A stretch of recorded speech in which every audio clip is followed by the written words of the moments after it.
Hello friends जैसा कि आप सभी को पता है हम लोग यहाँ पर नेक्स्ट सीटेट की प्रिपरेशन कर रहे हैं, जिसमें मैं आप लोगों के साथ में सीडीपी पेपर 1 और पेपर 2 दोनों के प्रीवियस ईयर क्वेश्चन पर डिस्कस कर रही हूँ, जो कि आपके एग्जाम के लिए इंपॉर्टेंट है। तो चलिए देखते हैं आज के क्वेश्चन। यहाँ पर आपका फर्स्ट क्वेश्चन दे रखा है, बच्चों के बारे में निम्नलिखित कथनों में से कौन से सही है। ऑप्शन क्या दे रखा है आपको, बच्चे जानकारी के निष्क्रिय प्राप्त करते हैं। देखिए, जो बच्चे होते हैं वो अपने ज्ञान का निर्माण स्वयं करते हैं। ठीक है, बच्चा जानकारी का निष्क्रिय प्राप्त करता नहीं होता है, सक्रिय प्राप्त करता होता है। ठीक है, एक्टिव कंस्ट्रक्टिविज्म होता है, ज्ञान का सक्रिय निर्माण करता होता है। तो ए ऑप्शन तो आपका यहाँ पर होगा नहीं। अब जब ए नहीं होगा तो इसमें भी देखिए ए दे रखा है, इसमें भी ए दे रखा है और इसमें भी ए दे रखा है। तो तीन ऑप्शन आपके यहाँ से बाहर होंगे। हमें सिंपल से पता चल गया हमारा राइट आंसर क्या होगा, ऑप्शन नंबर फर्स्ट। ठीक है, अब देखिए बी क्या दे रखा था, बच्चे समस्या समाधान करते होते हैं। बिल्कुल सही बात है। ठीक है, ने दे रखा है बच्चे वैज्ञानिक शोधकर्ता होते हैं। देखिए, जो जीन प्याजे बच्चों को क्या कहते हैं, लिटिल साइंटिस्ट है। बच्चा अपने ज्ञान का निर्माण स्वयं करता है। ठीक है, बच्चा क्या है, नन्हा वैज्ञानिक है। तो ये भी बात सही है। बच्चे पर्यावरण से सक्रिय अन्वेषक है, पर्यावरण के सक्रिय अन्वेषक है। अन्वेषक का मतलब क्या, खोज करता है। ठीक है, पर्यावरण में खुद चीज़ों को खोजते हैं। तो ये बात भी सही है आपकी। तो बी सी डी आपका यहाँ पर राइट आंसर हो जाएगा। नेक्स्ट है आपका, देखिए यहाँ पर क्या दे रखा है, किसी बच्चे का दिया गया विशिष्ट उत्तर कोहल वर्ग के नैतिक तर्क के सोपानों की विषय वस्तु के किस सोपान के अंतर्गत आएगा। यदि आप ईमानदार हैं तो आपके माता पिता आप पर गर्व करेंगे, इसलिए आपको ईमानदार रहना चाहिए। देखिए, जो लॉरेंस कोहल वर्ग है, जिन्होंने की मोरल डेवलपमेंट की थ्योरी दी, नैतिक विकास का सिद्धांत दिया, इन्होंने नैतिक विकास के 3 लेवल बताए हैं। ठीक है, कभी कभी आपसे एग्जाम में पूछ लेता है कि कोहल वर्ग ने नैतिक विकास के कितने लेवल बताए, तो 3 स्तर जो है, 3 लेवल इन्होंने बताया। ठीक है, अब देखिए इन्होंने हर एक लेवल में 2 स्टेज बताई है। ठीक है, पहला इनका कौन सा लेवल होता है, प्री कन्वेंशनल लेवल, पूर्व पारंपरिक स्तर। ठीक है, दूसरा इनका कौन सा लेवल है, कन्वेंशनल लेवल। ठीक है, तीसरा इनका कौन सा लेवल है, पोस्ट कन्वेंशनल लेवल। ठीक है, अब देखिए हर लेवल में इन्होंने 2 अवस्थाएं बताई हैं। ठीक है, इसमें भी 2 अवस्थाएं बताई हैं और कन्वेंशनल लेवल में भी आपकी 2 अवस्थाएं बताई हैं उन्होंने। तो कुल टोटल इन्होंने अवस्थाएं कितनी बताई हैं, 6 अवस्थाएं बताई हैं। ठीक है, तो ध्यान रखना, आपके एग्जाम में पूछा हुआ है कि लॉरेंस कोहल वर्ग ने कितने लेवल दिए हैं, तो 3 बताना है, और स्टेज अवस्थाएं अगर आपसे पूछे तो 6 अवस्थाएं बताइए। ठीक है, अब देखिए जो बच्चा होता है, ठीक है, जब वो कन्वेंशनल स्टेज में होता है और कन्वेंशनल लेवल में होता है और थर्ड स्टेज में होता है, ठीक है, तब वो जो नैतिकता प्रदर्शित करता है वो दूसरों के सामने खुद को अच्छा जो है प्रदर्शित करने के लिए नैतिकता दिखाता है यहाँ पर। ठीक है, क्योंकि जो ये थर्ड वाली स्टेज है, इसका क्या नाम होता है, good boy good girl orientation. बच्चा क्या करेगा, नैतिकता इसलिए प्रदर्शित करेगा ताकि दूसरे जो लोग जो है उसे अच्छा समझे। ठीक है, तो यही चीज़ आपका यहाँ पर दे रखा है कि यदि आप ईमानदार हैं तो आपके माता पिता आप पर गर्व करेंगे, इसलिए आपको ईमानदार रहना चाहिए। बच्चा इसलिए ईमानदारी जो है प्रदर्शित करेगा ताकि उसके माता पिता उस पर गर्व महसूस करें। तो ये कौन सी स्टेज होगी आपकी, थर्ड स्टेज होगी और कन्वेंशनल लेवल होगा। ठीक है, तो आपका यहाँ पर अच्छा लड़की अच्छा लड़का अनुकूलन राइट आंसर हो जाएगा। ठीक है, good boy good girl orientation होती है आपकी। तो यहाँ पर सेकंड ऑप्शन आपका रखा है, बच्चों और उनके अधिगम के संदर्भ में निम्नलिखित कथनों में से कौन सा सही है। फर्स्ट ऑप्शन क्या दे रखा है, बच्चों को अधिगम हेतु प्रेरित करने के लिए उन्हें पुरस्कृत और दंडित करना चाहिए। देखिए, हमें कभी भी, ठीक है, ऑप्शन में अगर पुरस्कार देने की बात हो या फिर दंड देने की बात हो तो वो ऑप्शन आपका नहीं होगा। क्यों नहीं होगा, क्योंकि जब बच्चे को बार बार पुरस्कार दिया जाता है तो बच्चा सिर्फ पुरस्कार के लिए ही कार्य करने लगता है। ठीक है, या फिर जब आप उसे बार बार दंड देते हैं तो फिर वो दंड से बचने के लिए किसी कार्य को करता है। ठीक है, वो सीखने के लिए नहीं किसी कार्य को करता है। तो इसलिए ये ऑप्शन आपके नहीं होते हैं। सभी बच्चे सीखने के लिए स्वाभाविक रूप से प्रेरित होते हैं तथा सीखने में सक्षम है। ये बात बिल्कुल सही है आपकी। ठीक है, प्रत्येक बच्चा जो है सीखने की जन्मजात क्षमता होती है उसके अंदर। ठीक है, सीखने की एबिलिटी होती है उसके अंदर और सीखने के लिए वो स्वाभाविक रूप से क्या होता है, प्रेरित होता है। तो ये बात बिल्कुल सही है। बच्चों को सीखने के लिए अभिप्रेरणा तथा सीखने के लिए उनकी सक्षमता केवल आनुवंशिकता के द्वारा पूर्व निर्धारित होती है। देखिए, नहीं, केवल आनुवंशिकता से निर्धारित नहीं होती, इसमें हमारे इन्वायरमेंट का भी रोल होता है, वातावरण का भी रोल होता है। ठीक है, तो ये बात आपकी यहाँ पर गलत हो जाएगी। बच्चे की सामाजिक आर्थिक पृष्ठभूमि उनकी प्रेरणा एवं अधिगम सक्षमता को निर्धारित व सीमित करती है। देखिए, जो बच्चे की सामाजिक आर्थिक पृष्ठभूमि होती है, ठीक है, ये उनकी प्रेरणा को सीमित नहीं करती है, बढ़ावा देती है। ठीक है, तो ये ऑप्शन भी आपका नहीं होगा, क्योंकि यहाँ पर दे रखा है निर्धारित व सीमित करती है। नहीं, बच्चा तो अपने समाज में और अच्छी तरीके की चीज़ों को सीखता है, समाज के लोगों से इंटरेक्ट करता है, अपनी आर्थिक पृष्ठभूमि के बारे में जो है जानता है, अच्छी तरीके से बेहतर तरीके से चीज़ों को सीख पाता है। ठीक है, सीमित नहीं करती है। तो ये तीनों की तीनों बातें आपकी यहाँ पर गलत है। यहाँ पर सेकेंड ऑप्शन आपका राइट आंसर हो जाएगा। नेक्स्ट है, जीन पियाजे के अनुसार बच्चे को पुरस्कार एवं दंड के सिद्धांतों का प्रयोग करते हुए विशिष्ट तरीके से व्यवहार करना एवं सीखना सिखाया जा सकता है। देखिए, अभी मैंने आप लोगों को बताया बच्चों को पुरस्कार और दंड नहीं देना है, तो ये ऑप्शन नहीं होगा आपका यहाँ पर। ज्ञान को सक्रिय रूप से संरक्षित करते हैं जैसे जैसे वे दुनिया में व्यवहार कौशल का प्रयोग करते हैं तथा अन्वेषण करते हैं। ठीक है, ये बात बिल्कुल सही है। यही बात आपके जीन पियाजे कहते हैं। ये बच्चों को लिटिल साइंटिस्ट कहते हैं, नन्हा वैज्ञानिक कहते हैं। जो छोटा बच्चा होता है वो क्या करता है, पर्यावरण में चीज़ों को खुद खोजते हैं। जैसे कि आपने देखा होगा जो छोटे बच्चे होते हैं अक्सर करके खिलौनों को तोड़ दिया करते हैं। ठीक है, तो वो क्या करते हैं, एक तरीके से अपने ज्ञान का निर्माण कर रहे हैं। ठीक है, तो बच्चे क्या होते हैं, ज्ञान के सक्रिय निर्माण करता होते हैं। यही बात आपके जीन पियाजे कहते हैं। वो पर्यावरण से अन्वेषण, ठीक है, खोज करते हैं। तो आपका यहाँ पर सेकंड ऑप्शन करेक्ट है। प्रेक्षणात्मक अधिगम की प्रक्रिया को अनुसरण करते हुए दूसरों का अवलोकन करके सीखते हैं। देखिए, अवलोकन अनुसरण की बात जीन पियाजे नहीं करते, तो ये ऑप्शन नहीं होगा आपका यहाँ पर। को उद्दीपन अनुक्रिया, देखिए अब जो उद्दीपन अनुक्रिया है इसके बारे में तो थॉर्नडाइक ने बताया था, जीन पियाजे ने तो बताया नहीं था, तो ये ऑप्शन तो आपका पहले ही खत्म हो जाएगा। ठीक है, सेकंड ऑप्शन आपका यहाँ पर राइट है। नेक्स्ट है, अब देखिए यहाँ पर क्या दे रखा है, जो बच्चे स्वयं से मौखिक संवाद करते हैं उन्हें ले वाइगोस्की क्या कहते हैं। देखिए, जो ले वाइगोस्की है ना, इन्होंने 3 प्रकार की स्पीच दी है। पहला क्या दिया है, सोशियो स्पीच। ठीक है, बच्चा क्या करता है, समाज से इंटरेक्ट करके, अंतःक्रिया करके, यानी कि बातचीत करके चीज़ों को सीखता है। ठीक है, और दूसरा इन्होंने क्या दिया, प्राइवेट स्पीच। ठीक है, जिसको आप व्यक्तिगत वार्ता कह लीजिए, निजी वार्ता कह लीजिए, हिंदी में कई नाम देखने को मिलेंगे, तो इंग्लिश में याद रखिएगा प्राइवेट स्पीच। ठीक है, ये क्या होता है आपका, आपने देखा होगा छोटे बच्चे कभी कभी खुद से बात करते हैं, है ना, कि अरे ये काम मैंने सही तरीके से नहीं किया, मेरा खिलौना जो है सही तरीके से काम नहीं कर रहा है। तो ऐसे में बच्चा क्या करता है, अपने आप को एक दिशा देता है। ठीक है, अपनी सोच को विनियमित करता है। इसी चीज़ को जो ले वाइगोस्की है वो क्या कहते हैं, प्राइवेट स्पीच, निजी वार्ता कहते हैं, कि जब बच्चा खुद से जो है बोल के बात करता है। ठीक है, एक इन्होंने दिया इनर स्पीच। ठीक है, आंतरिक वार्ता। इसमें क्या होता है, बच्चा सामने बोलता नहीं, चीज़ों को एक्सप्रेस नहीं करता है, वो अंदर ही अंदर मन में ही बात कर लेता है। जैसे कि अभी हम लोग हो गए, ठीक है, हम लोग क्या करते हैं, हाँ, हमने क्या चीज़ सोची ये सामने वालों को नहीं पता चलता है। ठीक है, हम अंदर ही चीज़ों को सोच लेते हैं, खुद से बात कर लेते हैं अंदर मन में ही। ठीक है, हम बाहर उस चीज़ को एक्सप्रेस नहीं करते हैं। तो ये आपका होता है आंतरिक जो है भाषण।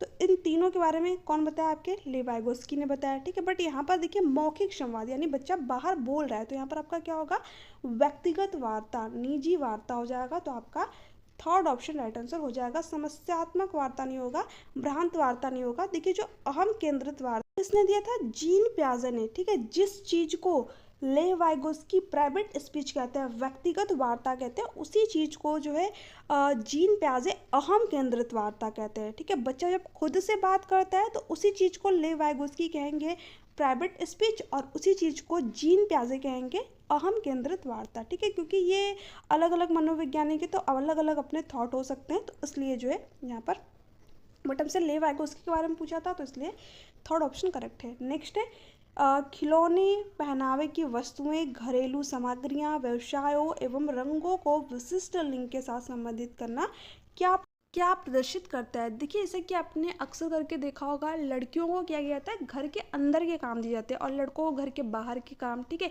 इस तरह जो लड़कियां होती हैं उनको डॉल ला करके खेलने के लिए दिया जाता है, और लड़कों को कार, ठीक है, और भी खिलौने ला करके दिए जाते हैं। ठीक है, और एक तरीके से जो कलर होता है, जैसे कि आपने देखा होगा पिंक कलर को अक्सर लड़कियों के साथ में रिलेट किया जाता है, कि पिंक कलर लड़कियों को ज़्यादा पसंद आता है, और ब्लू कलर को जो है लड़कों के साथ में रिलेट किया जाता है। तो जो ये धारणाएँ बनाई गई है, ये क्या है, हमारे समाज द्वारा बनाई गई धारणा है। ठीक है, स्टीरियोटाइप है, रूढ़िवादिता है। ठीक है, जो हमारे समाज ने पहले से बनाई हुई है, कि लड़कियां ये काम करेंगी, लड़के वो काम करेंगे, लड़कियां इस तरीके के ड्रेस पहनेंगी, लड़के उस तरीके के ड्रेस पहनेंगे। ठीक है, तो ये क्या है, जेंडर स्टीरियोटाइप है, जेंडर रूढ़िवादिता है। तो थर्ड ऑप्शन आपका यहाँ पर राइट आंसर हो जाएगा। विकसित जेंडर पहचान नहीं है, जेंडर सिद्धांत भी नहीं है, ठीक है, ये तो हमारे समाज ने बनाए हुए हैं। जेंडर प्रासंगिकता नहीं है यहाँ पर, क्योंकि हम किसी एक पक्ष को इसमें ज़्यादा महत्व देते हैं और किसी एक पक्ष को जो है कम महत्व देते हैं। तो ये प्रासंगिकता की तो यहाँ पर बात ही करना गलत हो जाएगी, ठीक है। तो थर्ड ऑप्शन करेक्ट है। नेक्स्ट है, एक शिक्षक को चाहिए कि यह संप्रेषित करे कि वह कक्षा कक्ष में सभी संस्कृतियों का सम्मान करता है एवं महत्व देता है, ठीक है। ये बात बिल्कुल सही है आपकी, बट हम बाकी के भी 3 ऑप्शन चेक कर लेते हैं, ठीक है।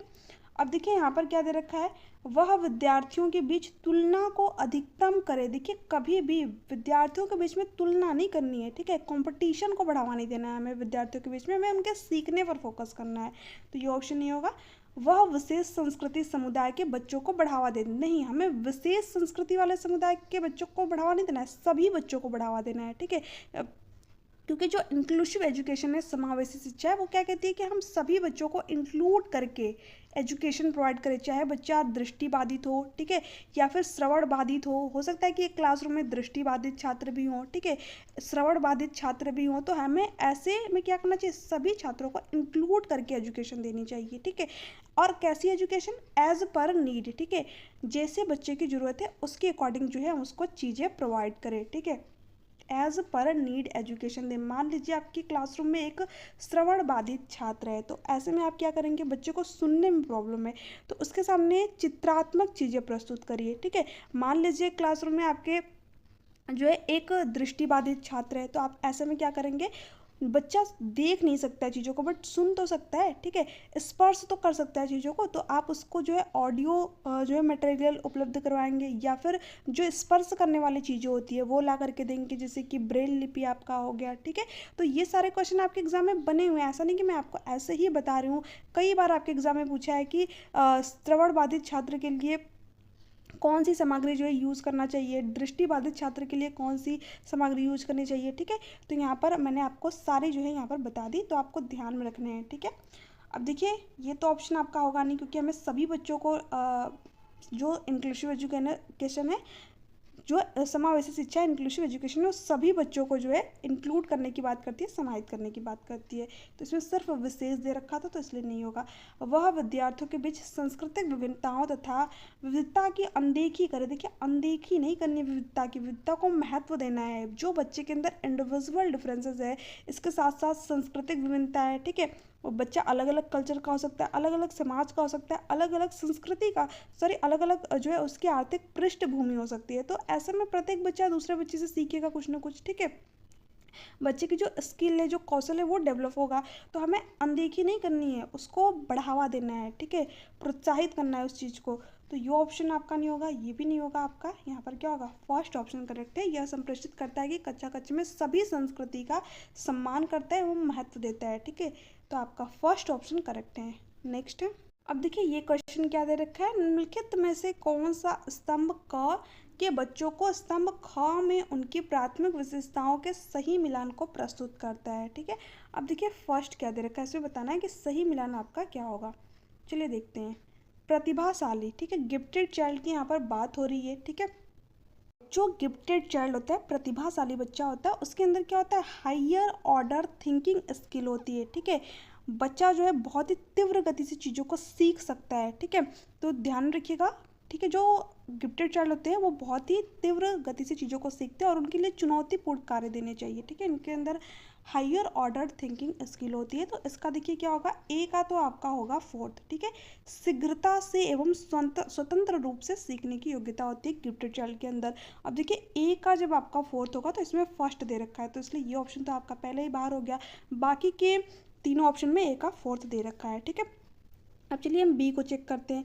अब देखिए बी, अधिगम असक्तता, ठीक है, लर्निंग डिसेबिलिटीज़ की यहाँ पर बात हो रही है। तो लर्निंग डिसेबिलिटीज़ में क्या होता है, बच्चे के अंदर जो है किसी भी तरीके की डिसेबिलिटीज़ हो सकती है, जैसे कि डिसकैलकुलिया हो सकता है जिसमें कि बच्चों को कैलकुलेशन में प्रॉब्लम होती है, ठीक है, डिसग्राफिया हो सकता है जिसमें कि बच्चे को लिखने में प्रॉब्लम होती है, डिसलेक्सिया हो सकता है जिसमें कि बच्चे को पढ़ने में प्रॉब्लम होती है, बच्चा बी को डी पढ़ता है, वाच को सा पढ़ता है, ठीक है। तो इस तरीके की जो लर्निंग डिसेबिलिटीज़ है वो होती हैं, ठीक है।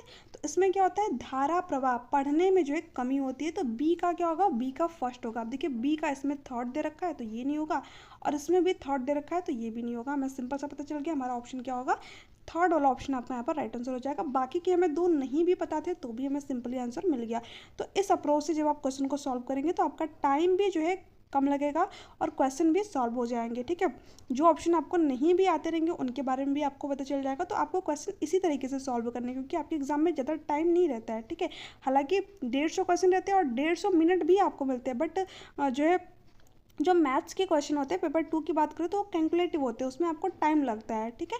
तो इसलिए आपको जो है कहीं ना कहीं पे अपना टाइम बचाना है और जहाँ पे आप टाइम आपका ज़्यादा लगता है वहाँ पे उस चीज़ को यूज करना है, ठीक है। ये क्वेश्चन पर सॉल्व करने का बेस्ट मेथड होता है, ठीक है।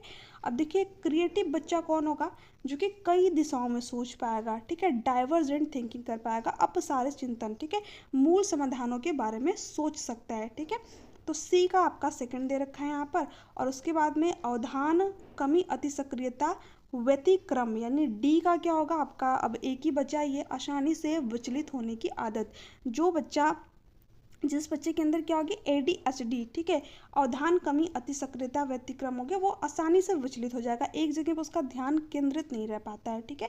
तो यहाँ पर थर्ड ऑप्शन आपका बिल्कुल करेक्ट आंसर हो जाएगा। आई होप कि ये क्वेश्चन आप लोगों को समझ में आया होगा। इंपॉर्टेंट क्वेश्चन है, कई बार आपके एग्जाम में पूछा हुआ है, ठीक है।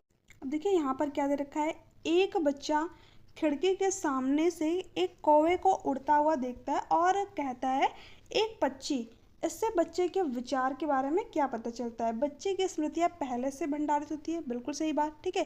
जैसे कि मान लीजिए कि आपने किसी व्यक्ति को भी देखा, ठीक है, फिर 2 साल बाद, ठीक है, फिर आपने उसी व्यक्ति को देख लिया, तो कहीं ना कहीं जो है आपके माइंड में ये चीज़ आ जाता है कि अरे इनको तो मैंने कहीं पर देखा था, ठीक है। तो स्मृतियाँ क्या होती है, हमारी भंडारित होती है पहले से, ठीक है।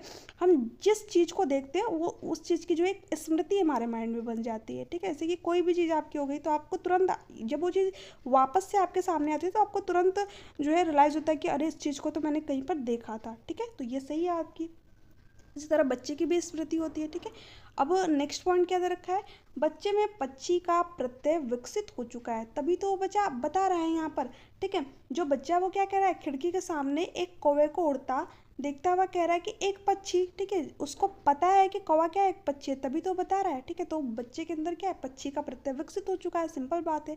बच्चे ने अपने अनुभव बताने के लिए भाषा के कुछ उपकरणों का विकास कर लिया है, ये भी बात सही है, ठीक है। बच्चे ने भाषा के कुछ टूल उपकरण का जो विकास कर लिया है, तभी तो बता रहा है कि एक बर्ड है, ठीक है, एक पक्षी है, ठीक है। तो यहाँ पर तीनों बातें आपकी सही हैं, A B C। तो देखिए किस ऑप्शन में, सेकंड ऑप्शन में, तो सेकंड ऑप्शन आपका करेक्ट है। इसमें A और B है सिर्फ, इसमें B और C है, ठीक है, जिसमें तीनों ऑप्शन इंक्लूड हो, हमें वो ऑप्शन चाहिए, तो सेकंड ऑप्शन करेक्ट है। नेक्स्ट है, अब बच्चे में ज्ञान की रचना करने और अर्थ निर्माण करने की क्षमता होती है। इस परिप्रेक्ष्य में एक शिक्षक की भूमिका देखिए, जो आपकी NCF है ना, NCF 2005 क्या कहता है कि टीचर कैसा होना चाहिए, एज ए फैसिलेटर, सुविधादाता होना चाहिए। जहाँ पर बच्चे को सीखने में प्रॉब्लम हो रही है वहाँ पर टीचर क्या करे, बच्चों को हेल्प प्रोवाइड करे, ठीक है। अगर बच्चा किसी मेथड से नहीं सीख पा रहा है तो अपनी जो टीचिंग मेथड है उसमें एक शिक्षक चेंज लाए, परिवर्तन लाए, ठीक है। तो टीचर कैसा होना चाहिए, सुगमकर्ता के रूप में, ठीक है, एज ए फैसिलिटेटर होना चाहिए, संप्रेषक और व्याख्याता की नहीं, सिर्फ ज्ञान को भरने वाला नहीं होना चाहिए बच्चे के माइंड में, ठीक है। तो ये ऑप्शन नहीं होगा। निर्देशक की तो बिल्कुल भी नहीं होगा, तालमेल बैठाने वालों की, ये सारी गलत है ऑप्शन, एज ए फैसिलिटेटर होना चाहिए, ठीक है। नेक्स्ट है, अब देखिए यहाँ पर क्या दे रखा है, विविध प्रकार की सामाजिक, आर्थिक और सांस्कृतिक पृष्ठभूमि के बच्चों से युक्त कक्षा सभी विद्यार्थियों के अधिगम अनुभवों को बढ़ाती है। यह कथन गलत, देखिए कथन गलत तो नहीं होगा आपका, ठीक है, क्योंकि बच्चे के अंदर एक तो इंडिविजुअल डिफरेंस है, व्यक्तिगत विभिन्नता है, ठीक है, उसके साथ साथ बच्चा अलग अलग समाज से है, अलग अलग आर्थिक पृष्ठभूमि है उसकी, अलग अलग सांस्कृतिक पृष्ठभूमि है, तो बच्चा प्रत्येक बच्चे से क्या करता है, सीखता है चीज़ों को, ठीक है। तो ये चीज़ गलत तो नहीं होगी आपकी। तो देखिए यहाँ पर भी गलत है, यहाँ पर भी गलत है, तो दो ऑप्शन आपके यहाँ से पहले ही जो है हट जाएंगे, हमें पूरा पढ़ने की ज़रूरत भी नहीं है। सही है, क्योंकि बच्चे अपने साथियों से अनेक कौशल सीखते हैं। देखिए यही बात आपके यहाँ पर बिल्कुल सही है। बच्चा क्या करेगा, अलग अलग समाज के बारे में जानेगा, अलग अलग संस्कृति के बारे में जानेगा, अलग अलग बच्चे की आर्थिक पृष्ठभूमि के बारे में जानेगा, तो उसकी जो थिंकिंग स्किल होगी वो क्या होगी, डेवलप होगी, है ना। तो आपका यहाँ पर बी ऑप्शन करेक्ट है। सी क्या दे रखा था, सही है, क्योंकि इससे कक्षा अधिक श्रेणीबद्ध होगी, तो ये कहना आपका तो बिल्कुल गलत हो जाएगा।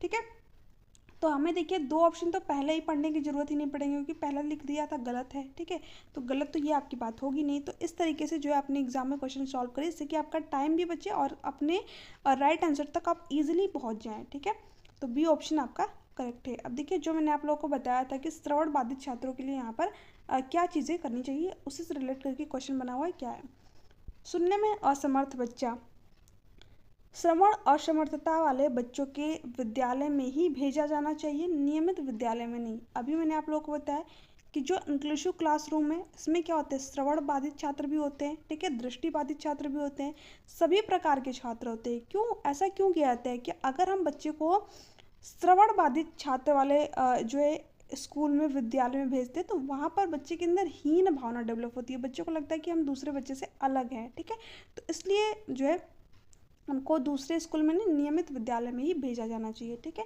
तो ये गलत हो जाएगा। केवल अकादमिक शिक्षा से लाभ नहीं उठा पाएगा, उससे उसके स्थान पर व्यावसायिक शिक्षा दी जानी चाहिए, नहीं, ये तो आपका बिल्कुल गलत है। ठीक है, नियमित विद्यालय में बहुत अच्छा कर सकता है यदि उसे उपयुक्त सुविधा और साधन उपलब्ध कराया जाए, ये बात बिल्कुल सही है। ठीक है, श्रवण बाधित छात्र भी नियमित विद्यालय में बहुत अच्छा जो है बेहतर प्रदर्शन कर सकता है, अगर उसको उपयुक्त चीज़ें प्रोवाइड की जाए, उसके अकॉर्डिंग उसको सुविधा प्रोवाइड की जाए। ठीक है, बच्चा सुनने में असमर्थ है तो उसको चित्रात्मक चीज़ें उसके सामने प्रस्तुत कीजिए, जो मशीन होती है वो ला करके दीजिए। ठीक है, तो हम बच्चे के ज़रूरत के अकॉर्डिंग थोड़े से अपना सिस्टम में क्या करें, चेंज लाए, यही बात आपकी इंक्लूसिव एजुकेशन कहती है। और बच्चा क्या करेगा, नियमित विद्यालय में भी बेहतर प्रदर्शन कर सकेगा, तो ये बात सही है। नियमित विद्यालय में अपने सहपाठियों के समान कभी प्रदर्शन नहीं कर सकेगा, देखिए ये कहना तो बिल्कुल गलत हो जाएगा। आपने देखा होगा जो बच्चे डिसेबल होते हैं, कभी कभी वो क्या करते हैं, जो सामान्य बच्चे होते हैं उनसे कहीं ज़्यादा बेहतर प्रदर्शन कर देते हैं किसी चीज़ में। ठीक है, जैसे कि लुइस ब्रेल ले लीजिए। ठीक है, वो एक दृष्टि बाधित छात्र थे, बट उन्होंने लुइस ब्रेल की खोज कर दी। ठीक है, तो ऐसा नहीं कि इन बच्चे के अंदर सीखने की क्षमता नहीं होती है। ठीक है, तो ये कहना आपका यहाँ पर बिल्कुल गलत हो जाएगा, यहाँ पर थर्ड ऑप्शन करेक्ट है।